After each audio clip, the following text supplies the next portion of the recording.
La vie de ma tante était l'image de la perfection, ou du moins, c'est ce que tout le monde autour d'elle pensait. Mariée depuis près de 2 décennies à un homme qui pourvoyait à ses besoins et l'aimait à sa manière silencieuse, elle avait ce que beaucoup appelleraient de la stabilité. Leur maison modeste était toujours impeccable, son jardin bien entretenu, et leur conversation polie. Pourtant, sous cette apparence extérieure, ma tante était agitée. Son mari était un homme de routine. Il se levait à la même heure chaque jour, prenait le même petit déjeuner et rentrait du travail à la même heure prévisible. Bien qu'il fût fiable, il manquait de spontanéité. Il n'était ni méchant ni négligent, mais avec le temps, son attention s'était détournée d'elle. Leur conversation était devenue transactionnelle, centrée sur les factures, les réparations domestiques et la météo. La chaleur et la passion qu'ils partageaient autrefois s'étaient lentement dissipées, remplacées par un silence qui devenait de plus en plus lourd chaque année qui passait. Au début, ma tante se blâmait elle-même. Elle se demandait si ses sentiments étaient déraisonnables, un signe de son égoïsme ou de son immaturité. Après tout, n'était-ce pas une vie stable et sécurisée quelque chose pour lequel être reconnaissante? Pourtant, elle ne pouvait ignorer le vide dans son cœur. Elle aspirait à quelque chose de plus, quelque chose qui la ferait se sentir vivante à nouveau. Elle rêvait de conversations qui allaient au-delà du quotidien, d'une connexion qui ne ressemblait pas à une corvée. Son mécontentement se manifestait de petites manières, presque invisibles. Elle commença à s'habiller davantage, même lorsqu'elle n'allait nulle part, elle passait plus de temps devant le miroir, prêtant attention aux détails qu'elle négligeait auparavant. Une étincelle de défi s'alluma en elle, bien qu'elle ne sache pas encore ce que cela signifiait ni où cela l'amènerait. Son mari, insensible au changement, poursuivait son rythme prévisible. Le week-end, il tondait la pelouse ou regardait la télévision. Même lorsqu'ils étaient dans la même pièce, la distance émotionnelle entre eux semblait infranchissable. Elle le regardait parfois, se demandant s'il remarquait son malheur, mais il ne posait jamais de questions. Peut-être, lui aussi, s'était-il habitué à la monotonie et l'avait-il simplement accepté comme la progression naturelle du mariage. Les amis et les voisins les admiraient, commentant souvent à quel point ils semblaient parfaits ensemble. C'était presque ironique, à quel point les apparences pouvaient être trompeuses. Ma tante souriait poliment, hochant la tête, tout en se demandant si quelqu'un pouvait voir les fissures sous la surface. Elle enviait ceux qui parlaient de passion et d'aventure, bien qu'elle doutait que de telles choses soient encore faites pour elle. Il y avait des moments où elle envisageait de partager ses sentiments avec son mari, mais les mots lui restaient toujours dans la gorge. Comment expliquer quelque chose qu'elle ne comprenait même pas elle-même? Ce n'était pas qu'elle ne l'aimait pas, elle l'aimait, mais l'amour seul ne semblait plus suffire. Elle se sentait invisible, comme un personnage secondaire dans sa propre vie. Elle ne s'en rendait pas compte à l'époque, mais l'agitation qu'elle ressentait était le début de quelque chose qui allait changer son monde à jamais. C'était le calme avant la tempête, le moment où sa vie soigneusement construite commença à changer, même si elle ne voyait pas encore les fissures se former dans ses fondations. Un après-midi, alors qu'elle faisait une course en ville, la vie de ma tante changea d'une manière qu'elle n'avait jamais anticipée. Elle faisait la queue dans un petit café, un endroit qu'elle visitait rarement, lorsqu'elle entendit une voix chaude et profonde derrière elle. « Excusez-moi, » dit l'homme, « mais savez-vous si cet endroit fait de l'espresso ?» Elle se retourna et le vit, un homme noir américain, grand, confiant, avec un sourire qui la désarma instantanément.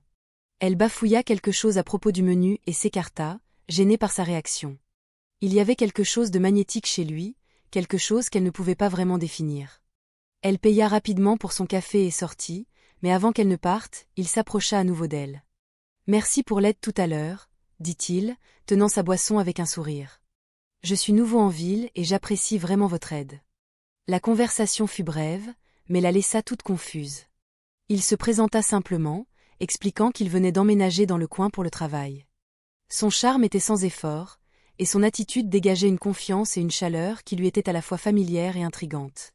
Elle se retrouva à sourire plus que depuis des semaines, peut-être même des mois. Au cours des semaines suivantes, leurs chemins se croisèrent à nouveau, à l'épicerie, au parc, même lors de ses promenades solitaires dans le quartier. Chaque rencontre semblait non planifiée, ou du moins, c'est ce qu'elle pensait.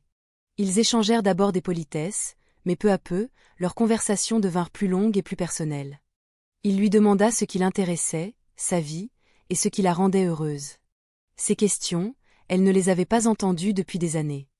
Sa réaction initiale fut de le tenir à distance. Elle savait comment cela pourrait être perçu, comment cela pourrait sembler à quelqu'un qui les regarderait de l'extérieur, mais son attention était envoûtante. Il ne se contentait pas d'écouter ses mots, il semblait entendre les émotions non dites qui se cachaient derrière. Elle se retrouva à rire librement en sa présence, quelque chose qu'elle n'avait pas fait depuis longtemps. De son côté, il ne dépassait jamais les limites et ne forçait jamais les choses. Il avait une manière de la mettre à l'aise, comme si leur conversation était un espace sûr, sans jugement ni attente.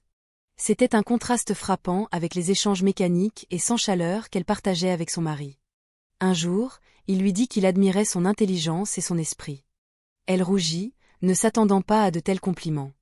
Elle ne se souvenait même pas de la dernière fois que quelqu'un lui avait fait un compliment. De manière si sincère, ces mots restèrent dans son esprit longtemps après leur rencontre, se répétant comme une chanson qu'elle ne pouvait pas oublier. Pourtant, la culpabilité s'immisça. Elle tenta de rationaliser leurs interactions, se disant que ce n'était rien de plus qu'une conversation amicale. Mais au fond d'elle, elle savait qu'elle marchait sur un terrain dangereux. Il y avait une connexion entre eux qui semblait indéniable, une attraction à la fois excitante et terrifiante. Chaque rencontre la laissait avec un mélange d'émotions, excitation, culpabilité et un désir qu'elle ne pouvait ignorer. Les frontières qu'elle avait toujours respectées commençaient à s'estomper, et bien qu'elle tente de résister, elle se sentait attirée de plus en plus profondément dans quelque chose qu'elle ne comprenait pas entièrement. Tout commença un soir, alors que ma tante était seule dans son salon, son téléphone vibra. C'était lui, envoyant un simple message, « J'espère que ta journée s'est bien passée ». Elle fixa l'écran, les yeux perdus dans le vide, déchirée entre l'ignorer ou y répondre. Finalement, elle répondit « Ça va, merci, j'espère que la tienne aussi ». Cet échange, si minime, ouvrit la porte à des conversations plus fréquentes. Ils commencèrent à se messager quotidiennement, leurs textos devenant de plus en plus personnels. Il partageait des histoires sur sa vie, ses luttes et ses rêves. Elle se surprit à s'ouvrir de manière qu'elle n'avait pas fait depuis des années, lui confiant ses frustrations, ses rêves inachevés et le vide qu'elle ressentait dans son mariage. Bientôt, leur connexion dépassa le domaine numérique. Un après-midi, il l'invita à prendre un café, suggérant un café tranquille à l'extérieur de la ville. Elle hésita, sachant ce que cela pourrait signifier, mais sa curiosité et son désir de sa compagnie l'emportèrent sur son jugement. Lorsqu'elle arriva, il était déjà là, l'attendant avec ce sourire désarmant. Leur conversation coula naturellement, comme s'ils se connaissaient depuis des années. Il la fit rire, la fit se sentir vue, et pour la première fois depuis longtemps, elle se sentit plus que simplement une femme mariée ou une ménagère. Elle se sentit à nouveau elle-même. À mesure que l'après-midi se prolongeait, elle réalisa qu'elle ne voulait pas que cela se termine. Cela ne s'arrêta pas là. Leurs rencontres devinrent plus fréquentes, chacune se sentant plus intime que la précédente. Il ne la pressait jamais, ne la forçait jamais, mais la chimie entre eux était indéniable.